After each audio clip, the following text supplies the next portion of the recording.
નમસ્કાર. ધોરણ 9 વિજ્ઞાન પ્રકરણ નંબર 8 ગતિ. હવે વિદ્યાર્થી મિત્રો, તમે ચેપ્ટરના નામનો શબ્દ જુઓ તો તમને નવો લાગે, બાકી આ કાંઈ નવું છે નહીં. આ બધું જૂનું અને જાણીતું છે કે ગતિ શું છે, ગતિ ક્યાં જોવા મળે, આપણે રોજિંદા જીવનમાં એનો ક્યાં ઉપયોગ કરીએ, આ બધું જૂનું અને જાણીતું છે. એટલે બહુ ટેન્શન લેવાની જરૂર નથી. હમણાં કેટલાક ઉદાહરણ આપું, એના ઉપરથી તમને ખ્યાલ આવશે કે આ ગતિ ખરેખર છે શું. ઉદાહરણ તરીકે જોઈએ તો આપણે રોજિંદા જીવનમાં ઘણી વખત એવા શબ્દ સાંભળીએ છીએ કે જે વાસ્તવમાં ગતિને લગતા છે.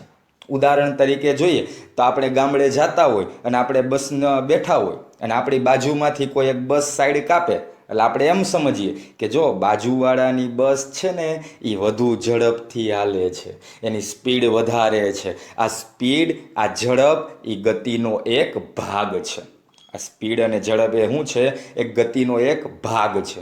બીજી વસ્તુ, આપણે ચોરી છુપીથી પપ્પાની ગાડી લઈને ક્યાંક રખડવા નીકળી ગયા હોય અને પછી સાનામાના આપણે આવીને પાછી ગાડી મૂકી દઈએ, પણ પપ્પા જ્યારે એ ગાડીમાં જે ઓલા આગળના આંકડા જોવે ને તો એને ખબર પડી જાય કે આપણી ગાડી ભાઈએ ઉપાડી લાગે છે. એ જે આગળનું જે મીટર આવે કે જેમાં આપણને કિલોમીટર બતાવે, એ કિલોમીટર છે એ પણ એક ગતિનો એક ભાગ છે. આમ ગતિ એ બહુ જૂનો અને જાણીતો શબ્દ છે. ગતિમાં કઈ કઈ વસ્તુઓનો સમાવેશ થાય, આ બધી જ વસ્તુઓનો અભ્યાસ આપણે આ પ્રકરણમાં કરવાનો છે. તો પહેલાં જોઈએ કે ગતિ કોને કહેવાય, ગતિ એટલે શું. સિમ્પલ ઉદાહરણ કહું છું, સાંભળજો, મજા આવશે. માની લો કે હું અત્યારે રેલવે સ્ટેશને ઊભો છું. હું અત્યારે સુરતના રેલવે સ્ટેશને ઊભો છું. તો મારું જે શરૂઆતનું સ્થાન છે, એ શરૂઆતનું સ્થાન કયું છે? Railway station. આ શરૂઆતના સ્થાનને આપણે પ્રારંભિક સ્થાન તરીકે ઓળખશું. હવે શરૂઆતના સ્થાનને આપણે શું કહેવાનું? પ્રારંભિક સ્થાન કહેવાનું. અને મારે રેલવે સ્ટેશનથી મારે કામરેજ 4 રસ્તા પર જવું છે. રેલવે સ્ટેશનથી મારે કામરેજ 4 રસ્તા પર જવું છે. તો મારી પાસે ઘણા બધા ઓપ્શન છે. હું ચાલીને જઈ શકું, બાઇક લઈને જઈ શકું, કાર લઈને જઈ શકું, અને વધીને મજા આવે તો આપણે બસ તો છે જ, બસમાં પણ જઈ શકું. માની લો કે મેં ઓપ્શન તરીકે બાઇક પસંદ કરી, એટલે કે હું બાઇક લઈને રેલવે સ્ટેશનેથી નીકળો અને કામરેજ જવા તરફ આગળ જઈ રહ્યો છું. તો જોજો શું થાય છે. મારી બાઇક ધીમે ધીમે આગળ ચાલે છે. એનો અર્થ એવો કે ધીમે ધીમે મારું સ્થાન બદલાય છે. પહેલાં રેલવે સ્ટેશનમાંથી બહાર નીકળો, મેન રોડ પર આવ્યો, આગળ જતાં કાંઈક 4 રસ્તા આવ્યા. ટૂંકમાં ધીમે ધીમે મારું સ્થાન બદલાય છે અને અમુક ચોક્કસ સમયે હું કામરેજ 4 રસ્તા પર આવીને ઊભો રહી ગયો. આ કામરેજ 4 રસ્તા એ મારું છેલ્લું સ્થાન છે. તો છેલ્લા સ્થાનને અંતિમ સ્થાન ગણી લેવાનું. રેડી? હવે 2 શબ્દ યાદ રાખજો. શરૂઆતના સ્થાનને શું ગણવાનું? પ્રારંભિક સ્થાન. અને છેલ્લા સ્થાનને શું ગણવાનું? અંતિમ સ્થાન. તો બોલો, મારું પ્રારંભિક સ્થાન કયું હતું? Railway station. જ્યારે અંતિમ સ્થાન કયું હતું? આપણું કામરેજ 4 રસ્તા. તો જો શું થયું? રેલવે સ્ટેશનથી હું બાઇક લઈને નીકળો, ધીમે ધીમે મારું સ્થાન બદલાણું અને છેવટે સ્થાન બદલીને ક્યાં આવી ગયો? કામરેજ 4 રસ્તા પર આવી ગયો. આમ રેલવે સ્ટેશનથી સ્થાન બદલીને કામરેજ 4 રસ્તા પર આવ્યો. મેં મારું સ્થાન બદલ્યું. હવે જો મેં મારું સ્થાન તો બદલ્યું, સાથે સાથે મારો સમય પણ બદલાણો. સાથે સાથે મારો સમય પણ બદલાણો. સમય કોઈના હાથમાં ઝીલો રહે એમ નથી. રેડી? આપણે આપણું સ્થાન બદલીએ તો હારે શું થાય? આપણો સમય પણ બદલાય છે. આમ મેં સમયની સાથે સ્થાન બદલું તો હું ગતિ કરું છું એમ કહેવાય. આ ગતિની સિમ્પલ વ્યાખ્યા. જો કોઈ પદાર્થ સમયની સાથે પોતાનું સ્થાન બદલતો હોય, જો કોઈ પદાર્થ સમયની સાથે પોતાનું સ્થાન બદલતો હોય તો તે પદાર્થ ગતિ કરે છે એમ કહેવાય. આ ગતિની ટૂંકી અને સિમ્પલ વ્યાખ્યા. હવે થોડીક વ્યાખ્યાને હજુ સ્પષ્ટ બનાવીએ. કેવી રીતે? તો જો હું ગાડી લઈને નીકળો, ઓકે, હવે ગાડી ધીમે ધીમે આગળ જાય છે, રોડ ઉપર મકાન હશે, ઝાડવા હશે, મોટી બિલ્ડિંગો હશે, એ તો ત્યાં ત્યાં રહેવાની છે ને, એ થોડી મારી આગળ હાલશે, એ તો ક્યાં રહેશે? ત્યાંની ત્યાં જ રહેશે. હું ગાડી લઈને નીકળો તો મકાન ન્યા રહ્યું, તો આનો અર્થ એવો થાય કે મેં મારું સ્થાન બદલ્યું, પણ કોની સરખામણીમાં? મકાનની સરખામણીમાં મેં મારું સ્થાન બદલ્યું. માની લો કે રસ્તા ઉપર ઝાડવા છે, તો મેં ઝાડવાની સરખામણીમાં મેં મારું સ્થાન બદલ્યું. આ સરખામણી કરવી, એ સરખામણીને કહેવાય સાપેક્ષ. ત્રીજો શબ્દ યાદ રાખો, સાપેક્ષ. સાપેક્ષ એટલે શું કરવી? સરખામણી કરવી. હવે વ્યાખ્યા સ્પષ્ટ બને. હું એક પદાર્થ છું એવું ધારી લઈએ, મારી સરખામણી હું મકાન એરે કરું છું, તો મકાન એ બીજો પદાર્થ છે.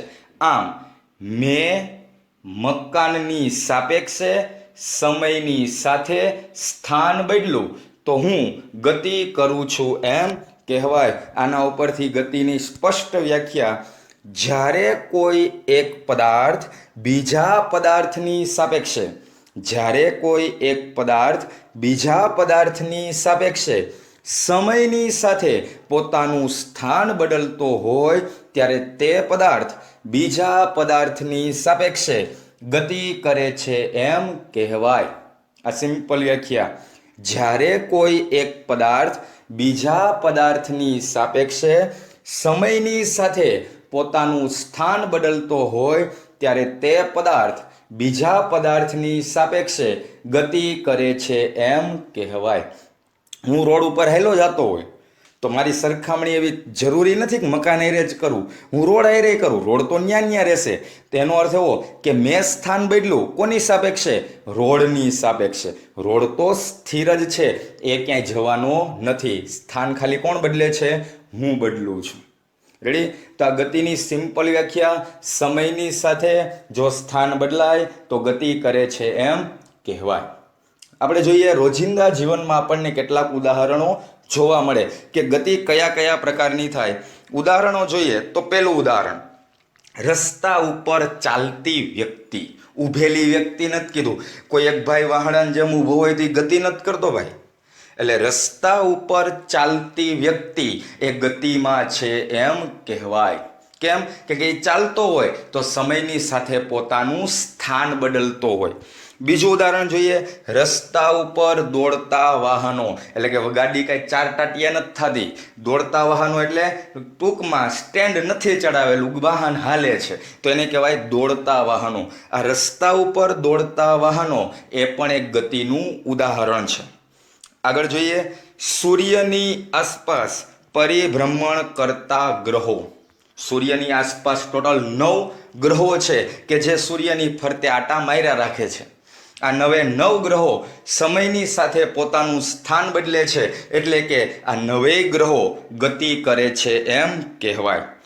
એવી જ રીતે પૃથ્વીની આસપાસ પરિભ્રમણ કરતો ચંદ્ર.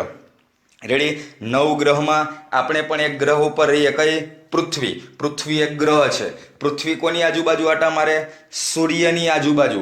જ્યારે પૃથ્વીનો એક ઉપગ્રહ છે, કયો? ચંદ્ર.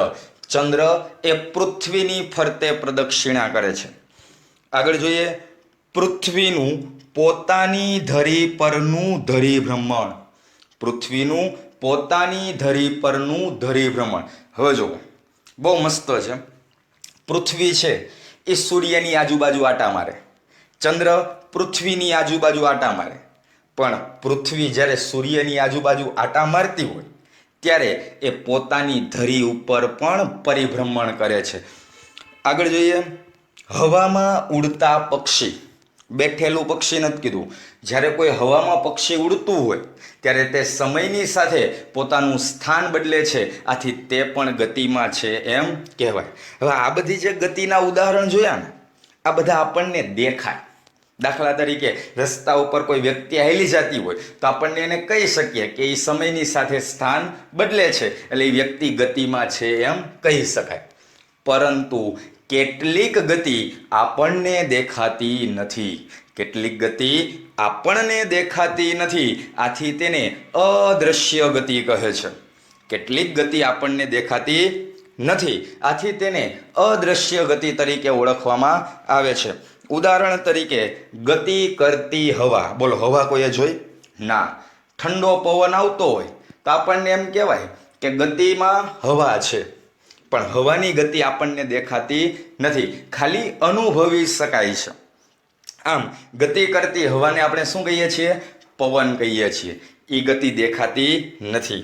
એવી જ રીતે આપણા શરીરમાં થતું રુધિરનું પરિભ્રમણ, આપણા શરીરમાં સતત રુધિર પરિભ્રમણ કર્યા જ કરે. કોઈ દી નામ લીધું કે રુધિર આજે અટકી ગયું, લઈ આરામ કરી લઉં? ના. જેથી રુધિર અટકી ગયું તેથી માણસ પણ અટકી જશે. આમ ગતિ કરતી હવા અને શરીરમાં થતું રુધિરનું પરિભ્રમણ, આ બેની ગતિ આપણને દેખાતી નથી. આથી તેને અદ્રશ્ય ગતિ કહે છે. આ થઈ ગઈ ગતિ કોને કહેવાય અને ગતિના ઉદાહરણો. રેડી? આટલું યાદ રાખવાનું કે જો સમયની સાથે સ્થાન બદલે તો તે પદાર્થ ગતિમાં છે એમ કહેવાય. આપણે એવી વાત કરી કે સમયની સાથે જો પોતાનું સ્થાન બદલે તો તે ગતિમાં છે એમ કહેવાય. તો માની લો કે રોડ ઉપર મકાન છે, ઝાડવા છે, મોટા પુલ છે, એ તો કોઈ દિવસ સ્થાન બદલતા જ નથી. તો એ પદાર્થ સ્થિર છે એમ કહેવાય. એ પદાર્થ કેવા ગણાય? સ્થિર ગણાય. સમયની સાથે સ્થાન બદલે તો જ ગતિમાં છે. સમયની સાથે સ્થાન ન બદલાય તો ગતિમાં નથી. ઉદાહરણ તરીકે રોડ ઉપર એક લીમડો છે.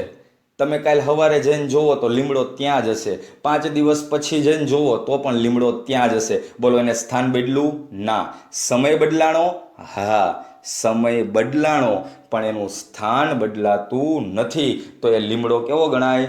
સ્થિર છે એમ કહેવાય. વ્યાખ્યા પેલા જેવી જ બને. જ્યારે કોઈ પદાર્થ બીજા પદાર્થની સાપેક્ષે સમયની સાથે પોતાનું સ્થાન બદલતો ન હોય, જ્યારે કોઈ પદાર્થ બીજા પદાર્થની સાપેક્ષે સમયની સાથે પોતાનું સ્થાન બદલતો ન હોય ત્યારે તે પદાર્થ બીજા પદાર્થની સાપેક્ષે સ્થિર છે એમ કહેવાય. જો સ્થાન બદલતો હોય તો ગતિમાં છે એમ કહેવાય, પણ સ્થાન બદલતો ન હોય તો સ્થિર છે એમ કહેવાય. ઉદાહરણ તરીકે જોવું હોય તો રસ્તા ઉપરના મકાન, પુલ, ઝાડ, રસ્તા ઉપર ઊભેલો વ્યક્તિ વગેરે, આ બધી જ વસ્તુ સ્થિર છે. કેમ? તો મકાનની વાત કરીએ તો મકાન કોઈ દિવસ ત્યાંથી હલવાનું નથી. કેમ? એ સમયની સાથે કોઈ દિવસ પોતાનું સ્થાન બદલવાનો નથી. રસ્તા તરીકે હું સુરતનો રસ્તો કામરેજ વયો જાય? ના. રસ્તા પણ પોતાનું સ્થાન જાળવી રાખશે. એ કોઈ દિવસ પોતાનું સ્થાન બદલવાના નથી. એટલા માટે આ બધી જ વસ્તુ કેવી ગણાય? સ્થિર ગણાય છે. પણ હવે એક ઇન્ટેલિજન્ટ યાદ રાખવા જેવું છે. આપણે એમ કીધું કે આ રોડ, મકાન, ઝાડ, પુલ, આ બધી જ વસ્તુ સ્થિર છે. કેમ? કેમ કે સમયની સાથે પોતાનું સ્થાન બદલતા નથી. પણ વિચારજો, આપણે શરૂઆતમાં એક ઉદાહરણ આપ્યું કે પૃથ્વી પોતાની ધરી ઉપર ધરી ભ્રમણ કરે છે. તો મકાને ક્યાં આવ્યું? પૃથ્વી ઉપર જ આવ્યું. રોડ પણ ક્યાં આવ્યા? પૃથ્વી ઉપર જ આવ્યું. જો પૃથ્વી ફરતી હોય તો એનો અર્થ એવો થાય કે આ રસ્તા ને મકાન પૃથ્વી હારે ફરતા હોય. હા, રસ્તા અને મકાન પૃથ્વી હારે ફરે તો એનો અર્થ કે આપણે ફરતા હોય ને? હા, આપણે પણ ફરીએ. તો તમે એમ કહો, સાહેબ આપણે કેમ પડી નથી જતા? ન પડી જઈએ ભાઈ, કેમ કે પૃથ્વીનું ગુરુત્વાકર્ષણ બળ આપણને જકડી રાખે છે. તો તમે પાછો એમ કહો, ખબર કેમ પડે પૃથ્વી ફરે છે? સૂર્ય ઉગે અને આથમે એવું તો આપણે સાંભળ્યું ને. વાસ્તવમાં સૂર્ય ઉગતોય નથી અને આથમતો પણ નથી. આ જે પૃથ્વીનો ગોળો છે ને એ ફરે. આ ફરે ને એના ઉપરથી કહી શકાય કે સૂર્ય ઉગ્યો અથવા આથમો. તો વિચારજો કે રસ્તા ઉપરના મકાન આપણે સ્થિર કીધા, તો બોલો પૃથ્વી ફરે છે તો એનો અર્થ કે રસ્તો એ ફરતો જ હશે ને? હા, ફરે. તો બોલો હવે કહેવાય સ્થિર છે? ના, સ્થિર કહેવાતું નથી.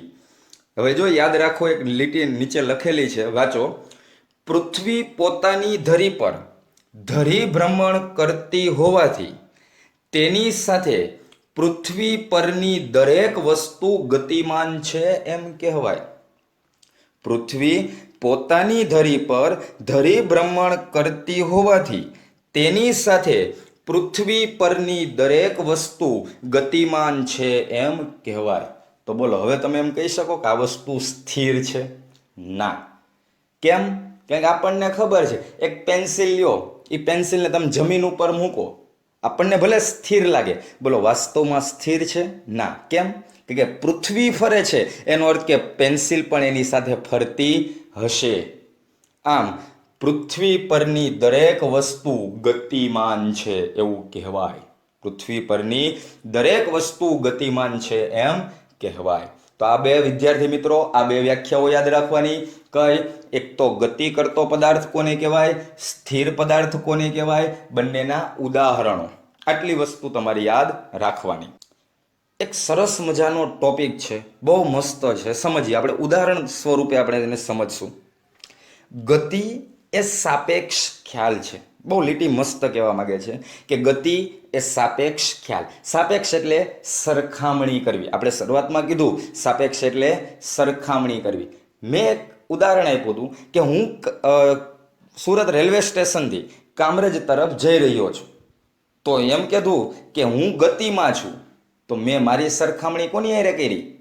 ઓલા રસ્તા ઉપરના મકાન, ઝાડવા, બિલ્ડિંગ વગેરે હારે કરી હતી. આમ ગતિનું જો વર્ણન કરવું હોય, ગતિનું જો વર્ણન કરવું હોય તો એની બીજા સાથે સરખામણી કરવી પડે.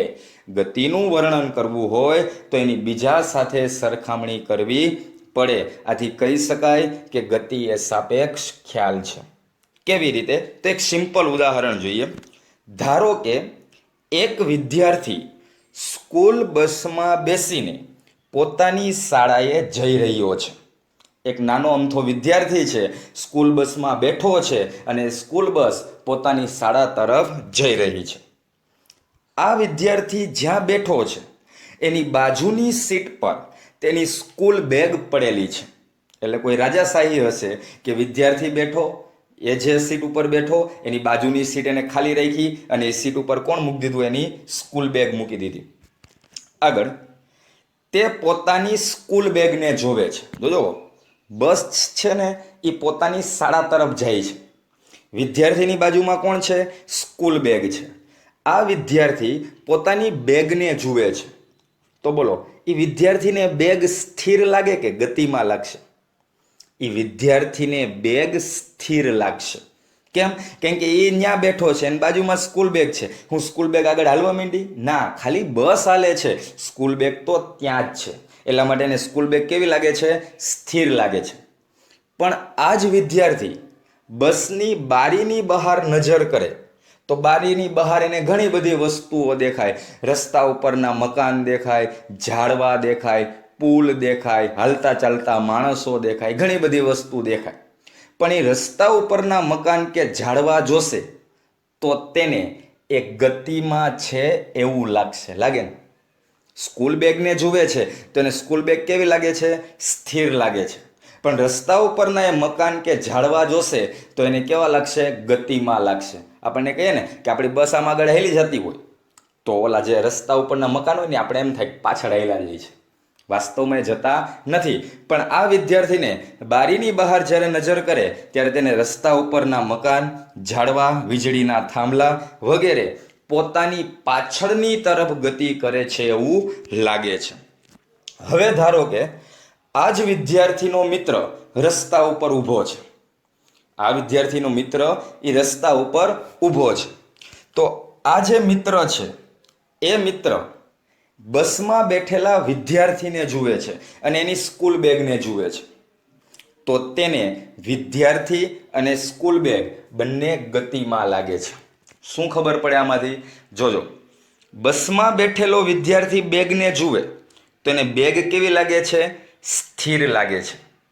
પણ એનો જ એક મિત્ર રસ્તા ઉપર ઊભો છે. એ રસ્તા ઉપર ઊભેલો વિદ્યાર્થી આ બસમાં રહેલી બેગને જુએ તો એ બેગ એને કેવી લાગે છે? ગતિમાં લાગે છે. આટલો ફરક છે. અંદરથી જો બેગ જોઈએ તો બેગ સ્થિર લાગે, બહારથી જો બેગ જોઈએ તો બેગ કેવી લાગે છે? ગતિમાં લાગે છે. પરંતુ એ જે રસ્તા ઉપર ઊભેલો વિદ્યાર્થી છે તેને રસ્તા પરના ઝાડ, મકાન, વીજળીના થાંભલા વગેરે સ્થિર લાગે છે. બસની અંદરથી મકાન જોઈએ તો ગતિમાં લાગે, રસ્તા ઉપરથી જોઈએ તો મકાન કેવા લાગે? સ્થિર લાગે છે. આમ સ્કૂલ બેગ તો એક જ હતી, પરંતુ બસમાંથી અવલોકન કરતા તે સ્થિર લાગે, જ્યારે રસ્તા પરથી અવલોકન કરતા તે ગતિમાં લાગે છે. રેડી? બસમાંથી અવલોકન કરો તો આપણને સ્થિર લાગે, રસ્તા ઉપરથી અવલોકન કરતા તે ગતિમાં લાગે છે. આથી કહી શકાય કે પદાર્થ સ્થિર છે કે ગતિમાં? પદાર્થ સ્થિર છે કે ગતિમાં, તેનો આધાર પદાર્થનું અવલોકન કયા સ્થાન પરથી કરવામાં આવે તેના પર રહેલો છે. રેડી? કોઈ પણ પદાર્થ સ્થિર છે કે ગતિમાં, એનો આધાર કોના ઉપર હોય? પદાર્થનું કયા સ્થાન પરથી અવલોકન કરવામાં આવે તેના પર રહેલો છે. જો બસમાંથી અવલોકન કરીએ તો બેગ સ્થિર લાગે, રસ્તા પરથી અવલોકન કરીએ તો બેગ ગતિમાં લાગે છે. આથી કહી શકાય કે ગતિ એ સાપેક્ષ ખ્યાલ છે. ગતિ એ કેવો ખ્યાલ છે? સાપેક્ષ ખ્યાલ છે. તો આટલું ઉદાહરણ યાદ રાખવાનું. આ 2 માર્ક્સનો સવાલ પૂછાઈ શકે કે ગતિ એટલે શું? ગતિ એ સાપેક્ષ ખ્યાલ છે, સમજાવો. આપણે આ જ બેઠું ઉદાહરણ આપી દેવાનું. આગળ વધીએ. હવે કેટલીક વસ્તુ એવી છે જે યાદ રાખવાની છે આપણને, કે આખા ચેપ્ટર દરમિયાન આ વસ્તુ આપણને બહુ કામમાં લાગશે. ગતિના ઘણા બધા પ્રકારો છે. સુરેખ ગતિ, દોલિત ગતિ, વર્તુળમય ગતિ વગેરે. ગતિના ઘણા બધા પ્રકાર છે. સુરેખ ગતિ, દોલિત ગતિ, વર્તુળમય ગતિ વગેરે. સુરેખ ગતિ કોની કહેવાય? જો સીધા રસ્તા ઉપર કોઈ ગતિ થતી હોય, સીધા રસ્તા ઉપર ગતિ થતી હોય તો એને કેવી ગતિ કહેવાય? સુરેખ ગતિ કહેવાય. બીજું છે દોલિત ગતિ. દોલિત ગતિ એ કોની કહેવાય? દાખલા તરીકે હિંચકો. હિંચકો આગળ જાય, પાછળ આવે, પાછો આગળ જાય, પાછો પાછળ આવે, આમ પોતાની ગતિનું વારંવાર પુનરાવર્તન કરે તો એને દોલિત ગતિ કહેવાય. અને ત્રીજું છે વર્તુળમય ગતિ. વર્તુળમય ગતિ એટલે વર્તુળાકાર માર્ગમાં ગતિ કરી રાખતું હોય તો એને શું કહેવાય? વર્તુળમય ગતિ કહેવાય. દાખલા તરીકે ચંદ્ર પૃથ્વીની આસપાસ વર્તુળાકાર માર્ગે ગતિ કરે છે તો એને વર્તુળમય ગતિ તરીકે ઓળખવામાં આવે છે. આ પ્રકરણમાં આપણે 2 ગતિનો અભ્યાસ કરવાનો છે. એક સુરેખ ગતિ અને બીજું વર્તુળમય ગતિ. ચાલો વિદ્યાર્થી મિત્રો, આપણે અત્યાર સુધી ગતિમાન પદાર્થ, સ્થિર પદાર્થ, ત્યાર પછી આપણે એના કેટલાક ઉદાહરણો ભણી ગયા. ત્યાર પછી એવું કીધું કે ગતિ એ સાપેક્ષ ખ્યાલ છે, કે ગતિનું જો વર્ણન કરવું હોય તો એની બીજા સાથે સરખામણી કરવી પડે છે. આપણે એક બેસ્ટ ઉદાહરણ લીધું. કયું? પેલું બસવાળું, કે અંદરથી બેગને જોઈએ તો બેગ આપણને સ્થિર લાગે, બહારથી બેગ જોઈએ તો બેગ આપણને ગતિમાં લાગે. આમ કોઈ વસ્તુ સ્થિર છે કે ગતિમાં, એનો આધાર કોના ઉપર છે? કયા સ્થાનેથી તેનું અવલોકન કરવામાં આવે એના ઉપર રહેલો છે. આગળ જઈએ. ગતિનું વર્ણન. અને જો ગતિનું વર્ણન કરવું હોય તો આપણે સંદર્ભ બિંદુનો ઉપયોગ કરવો પડે. ગતિનું જો વર્ણન કરવું હોય તો આપણે શું કરવું પડે? સંદર્ભ બિંદુનો ઉપયોગ કરવો પડે. તો વિચારીએ કે સંદર્ભ બિંદુ કોને કહેવાય? ખરેખર સંદર્ભ બિંદુ કોને કહેવાય? ખાલી એક સિમ્પલ ઉદાહરણ સમજો. હું એમ કહું, મારે અમદાવાદ જવું છે.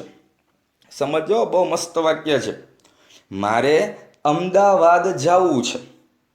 તો બોલો, હું અમદાવાદ પહોંચી જઈશ? ના. પહેલાં મારે મારું મૂળ સ્થાન નક્કી કરવું પડે. શું સમજ પડી? મારે અમદાવાદ જવું હોય તો પહેલાં મારે મારું મૂળ સ્થાન નક્કી કરવું પડે. હું એમ કહું, મારે સુરતથી અમદાવાદ જવું છે તો મારું મૂળ સ્થાન કયું થયું? સુરત. આ મારું મૂળ સ્થાન એને કહેવાય સંદર્ભ બિંદુ. મારું મૂળ સ્થાન એ મારું કયું ગણાય? સંદર્ભ બિંદુ કહેવાય. હવે તમને એમ પૂછે કે મારે રાજસ્થાન જવું છે. મારે રાજસ્થાન જવું છે, પણ ક્યાંથી? એ તો આપણને ખબર હોવી જોઈએ ને.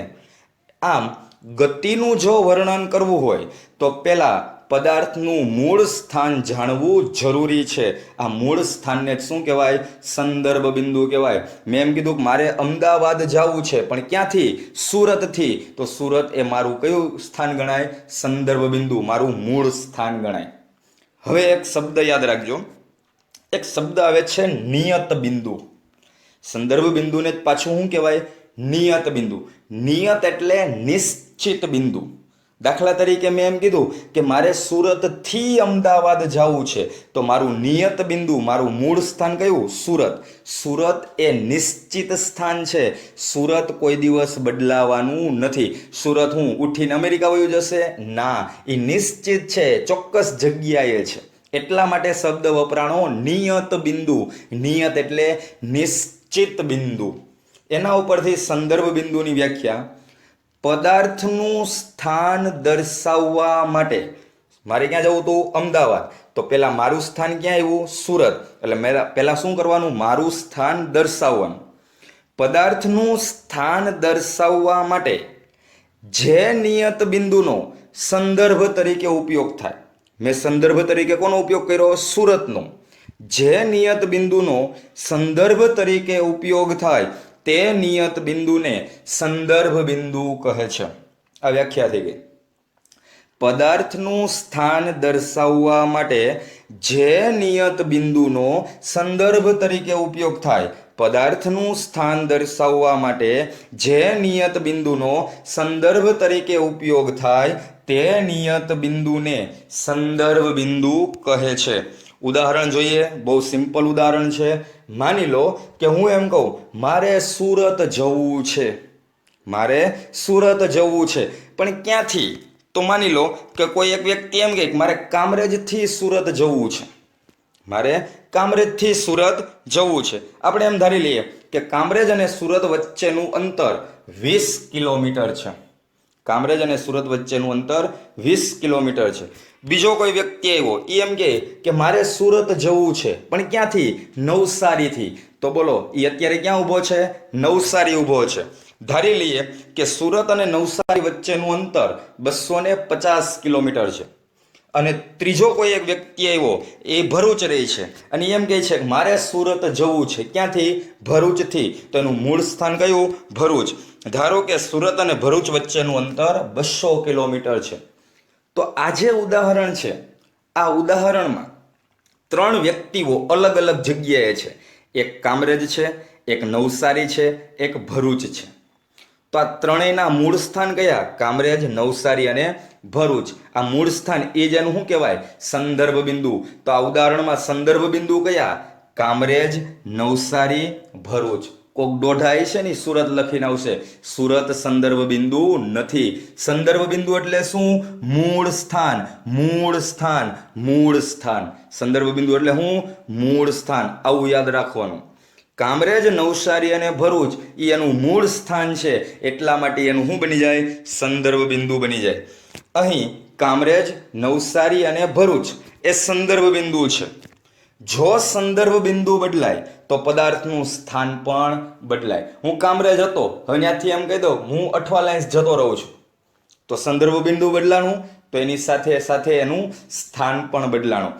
અહીં સંદર્ભ બિંદુ બદલાય તો પદાર્થનું સ્થાન પણ બદલાય છે.